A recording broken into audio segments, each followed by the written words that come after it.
घर में कौए का आना, शास्त्र क्या कहता है? कौए का आना अक्सर शुभ अशुभ संकेतों से जोड़ा जाता है। शास्त्रों में कौए के विभिन्न व्यवहारों और उनके संभावित अर्थों का विस्तृत वर्णन मिलता है। आइए जानते हैं कि घर में कौए का आना किन किन संकेतों को दर्शा सकता है। शुभ संकेत। 1. मेहमान का आगमन।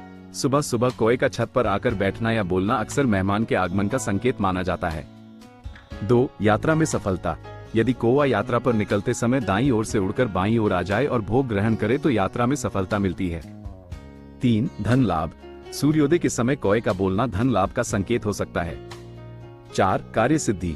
यदि कौवा सामने से आकर भोग ग्रहण करे और पैर से सिर खुजलाए तो कार्य सिद्ध होता है। 5. अनाज का लाभ। कौवा अनाज के ढेर पर बैठा मिले तो धान्य लाभ होता है। अशुभ संकेत। 1. अनहोनी का संकेत। यदि कौए का झुंड घर में इकट्ठा हो जाए और जोर से बोले तो ये किसी अनहोनी का संकेत हो सकता है। 2. परिवार पर संकट। कौए का झुंड में आना परिवार पर आने वाले किसी बड़े संकट या बीमारी का संकेत हो सकता है। 3. दक्षिण दिशा में बोलना। यदि कौवा दक्षिण दिशा में बैठकर बोलता है तो इसे शुभ नहीं माना जाता। 4. पीठ पीछे से आना। कौवा पीठ पीछे से आना अशुभ माना जाता है। अन्य संकेत। गाय के सिर पर बैठना। कौवा गाय के सिर पर बैठा मिले तो प्रियजन से भेंट वार्ता होती है।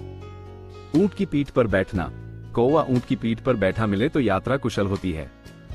सूअर की पीठ पर बैठना। कौवा सूअर की पीठ पर बैठा मिले तो धन लाभ होता है।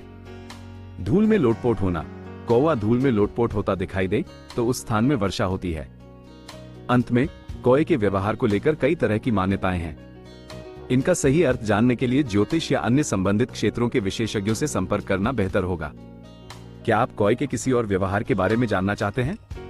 अंत में कौए के व्यवहार को लेकर कई तरह की मान्यताएं हैं। इनका सही अर्थ जानने के लिए ज्योतिष या अन्य संबंधित क्षेत्रों के विशेषज्ञों से संपर्क करना बेहतर होगा। क्या आप कौए के किसी और व्यवहार के बारे में जानना चाहते हैं?